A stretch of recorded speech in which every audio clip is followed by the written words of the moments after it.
C'est désormais une habitude, une institution. L'Exaltante arrive juste avant l'été, 4e édition, dimanche 16 juin à Villeneuve-d'Ascq, c'est en métropole lilloise. Bonsoir Camille Steven. Bonsoir Michel. Merci d'être dans ce studio. Alors pour ceux qui n'auraient pas suivi, l'Exaltante, c'est une course ou plutôt une manifestation sportive solidaire que vous avez lancée à l'origine autour de votre fille, Nell, qui souffre d'une maladie rare. À l'origine, un événement sportif pour faire rencontrer des familles qui se sentaient seules face au combat de la maladie. Racontez-nous. Alors effectivement, l'Exaltante, c'est un événement sportif, festif et solidaire pour l'inclusion par le sport des personnes en situation de handicap. Nous sommes parents d'une jeune fille, Nell, qui est âgée de 12 ans, qui est porteuse d'un syndrome génétique maladie rare. Il y a une mutation accidentelle sur le gène DDX3X, porté par le chromosome X. Et nous avons donc rejoint l'association Extraordinaire, qui est une association nationale qui vient en aide aux familles concernées par des syndromes génétiques maladie rares liés au chromosome X. Et il y a 4 ans aujourd'hui, nous avons eu envie d'organiser un événement sportif solidaire pour promouvoir l'inclusion des personnes en situation de handicap. Nell, 12 ans, qui va avoir 13 ans cet été. Tout à fait. Combien de petites filles dans le monde portent ce syndrome ? Alors, il y a un peu plus de 1000 enfants diagnostiqués dans le monde. Alors, effectivement, au départ, on pensait que ça ne concernait que les petites filles. Et aujourd'hui, il y a un peu plus d'une vingtaine de garçons diagnostiqués dans le monde également avec ce syndrome-là. Comment elle va ? Elle va très bien, elle.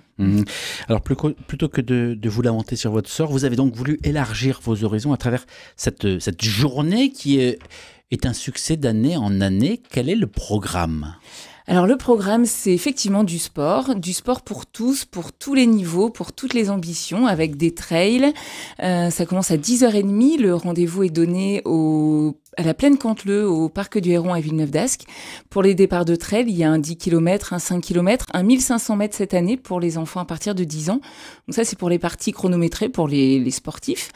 Et ensuite, on a un handi-trail, un trail à destination des personnes en situation de handicap. Des circuits de rando sur le sentier du Parc du Héron, un 5 km, un 8 km, une course enfant également à 16h. Voilà, et pour clôturer l'événement, une color run pour que tous ceux qui sont encore sur le village à 17h puissent courir en musique et en couleurs pour fêter cette journée de l'inclusion. C'est une journée complète, vous l'avez dit, c'est pas uniquement une course, il y a des animations, de la restauration. Oui, il y a un village festif avec des food trucks, une buvette, des animations gratuites pour tout le monde toute la journée, des structures gonflables, des scènes de danse. Et cette année, on est hyper fiers d'inaugurer un collectif handisport, c'est-à-dire qu'on accueille sur le village de l'Exaltante des clubs sportifs qui proposent des créneaux de sport inclusifs, d'handisport, de sport adapté.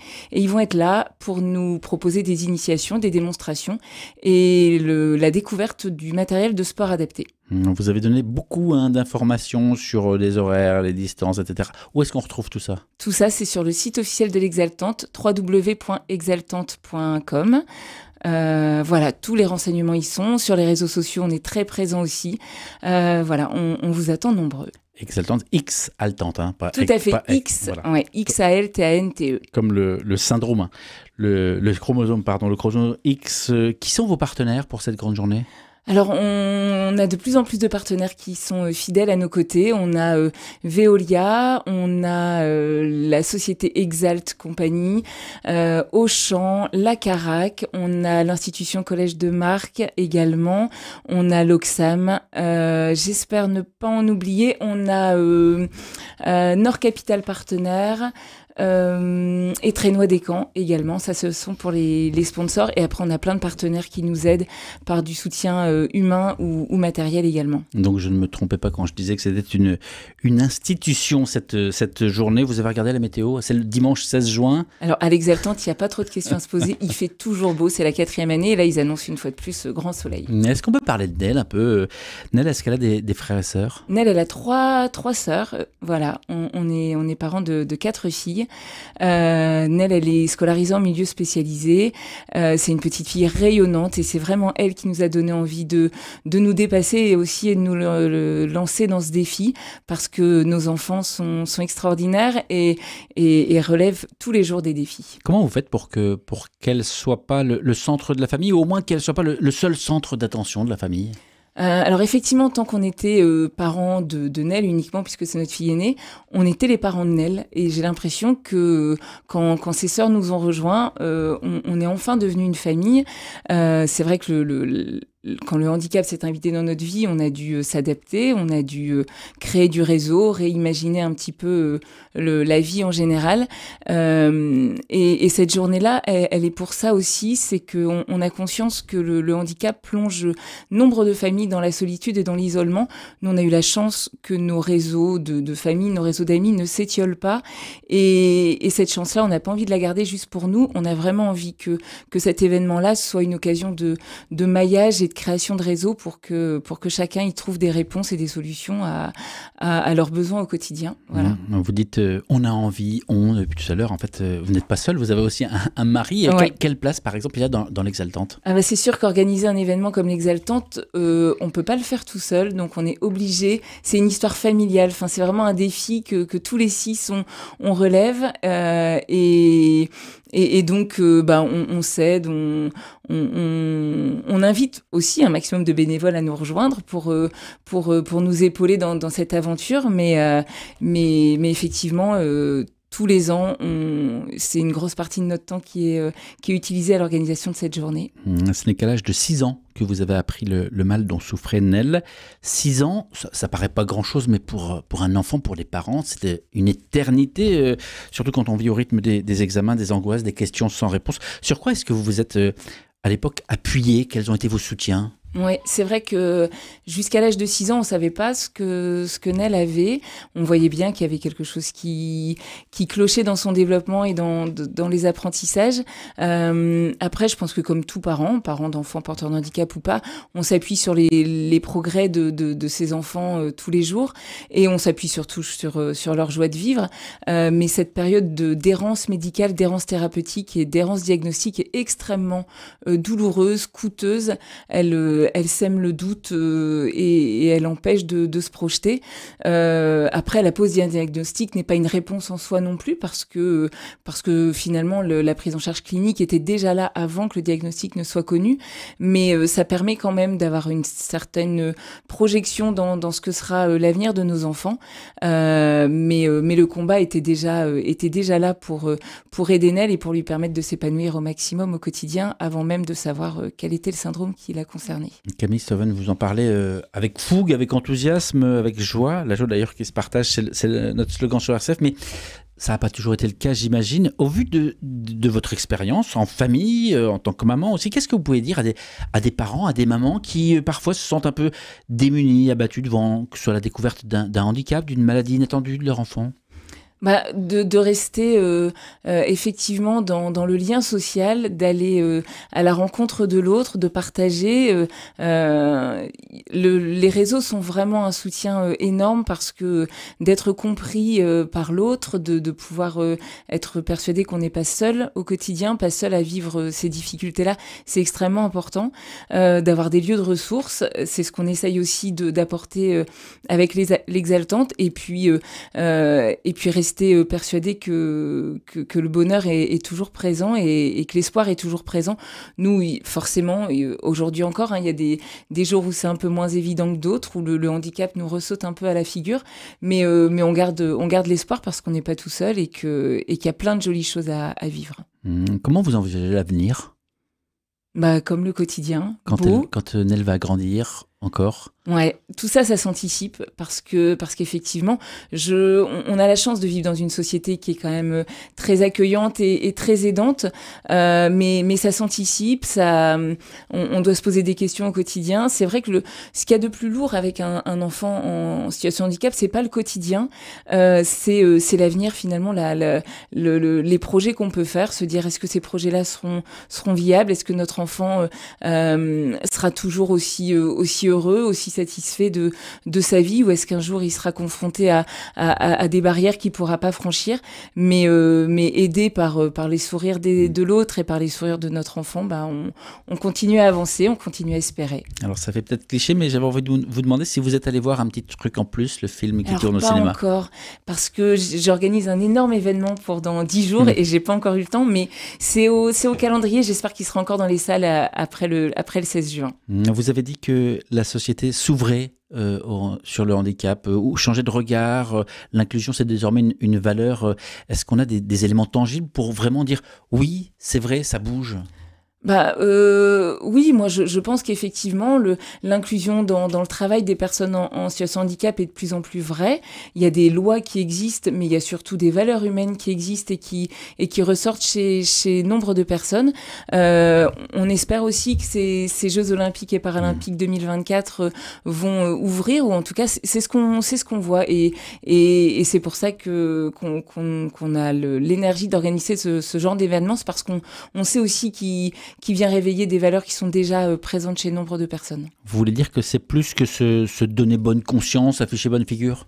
Ouais, moi je pense qu'effectivement la société a réalisé qu'on faisait avec le rythme de chacun, et que le potentiel ne se mesurait pas avec une performance uniquement, et nous en tout cas on a trouvé énormément de partenaires autour de l'Exaltante qui sont là pour promouvoir l'inclusion des personnes en situation de handicap. Pour donner des exemples, par exemple les goodies qui seront donnés aux participants des différentes épreuves de l'Exaltante sont réalisés par la société LMG Bois, qui est un atelier de travail du bois qui est local, puisqu'elle est située à Comines, dans la métropole lilloise, et ils font travailler des travailleurs en situation de handicap, et les autres goodies sont réalisés par la société Eleven, qui elle aussi emploie des personnes en situation de handicap. Donc c'est possible en fait d'avoir un événement qui promeut ces valeurs-là.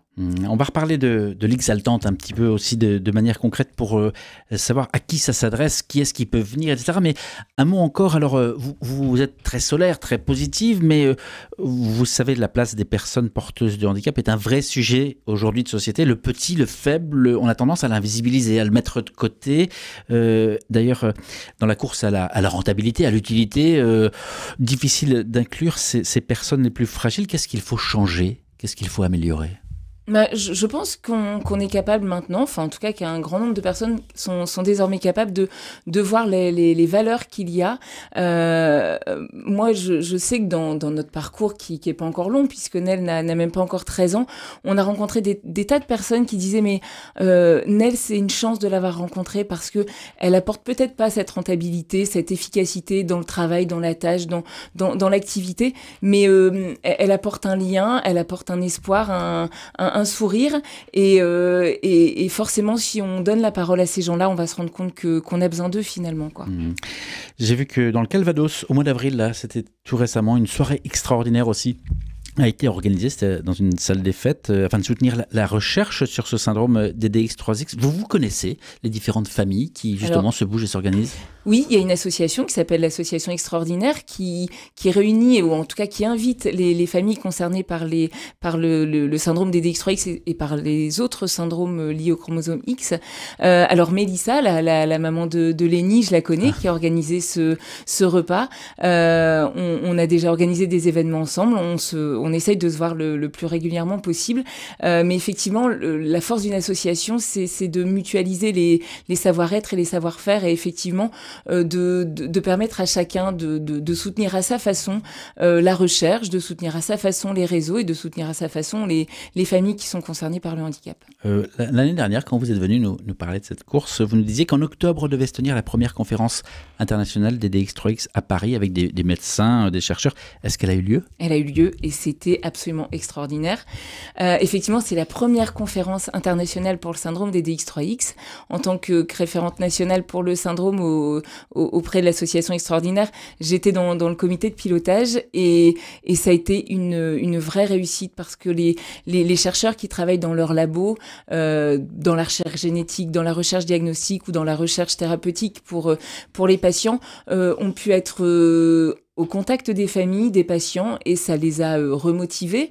Ils ont réellement su et senti pourquoi ils travaillaient. Ça a permis de créer une certaine émulation, parce que les équipes du monde entier qui travaillent sur la recherche sur le syndrome des DX3X se sont rencontrées. Ça a forcément généré une émulation, une envie de travailler ensemble. Et le lendemain, on avait organisé la journée des familles des DX3X. On est resté sur Paris et on a vraiment échangé. C'était assez magique de voir nos enfants se retrouver retrouver et nous partager le quotidien.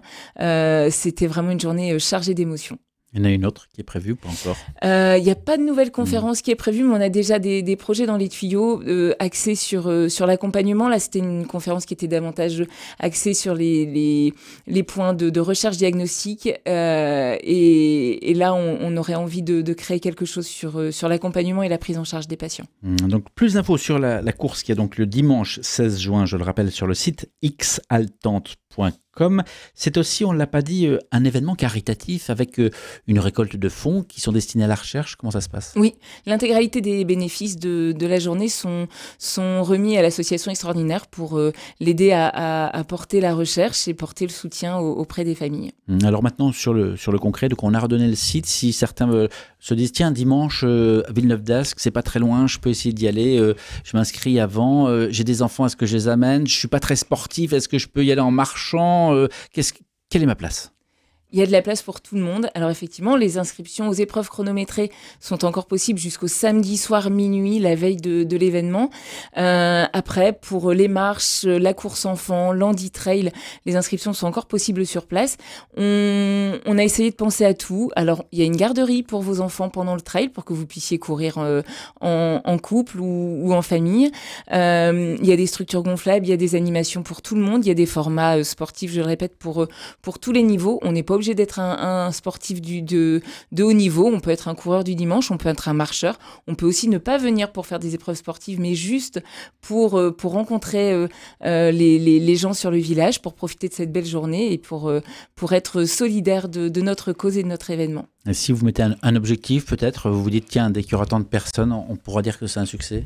C'est déjà un succès, de toute façon, parce que les mois de préparation de cet événement ont été jalonnés de petites pépites, comme à chaque fois. Et donc, l'événement est déjà un succès, mais venez sur place pour vous en rendre compte. Camille Stoven, une dernière question. Je rappelle que vous êtes l'organisatrice de cet événement, Xaltante, cette course à Villeneuve-d'Ascq.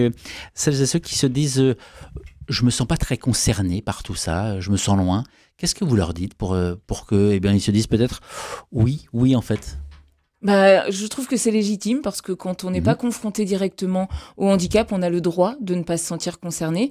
Je suis sûre que le dimanche 16, il y a des sportifs qui vont venir juste pour prendre leur dossard et courir. Et c'est aussi quelque chose que l'on propose et quelque chose que l'on accepte. Mais en fait, je pense que ceux qui viennent à Xaltante ne repartent pas complètement indemnes et ils partent forcément avec le sentiment d'avoir fait de belles rencontres. Donc, laissez-vous avoir. Merci beaucoup d'être passé dans ce studio. Merci Michel.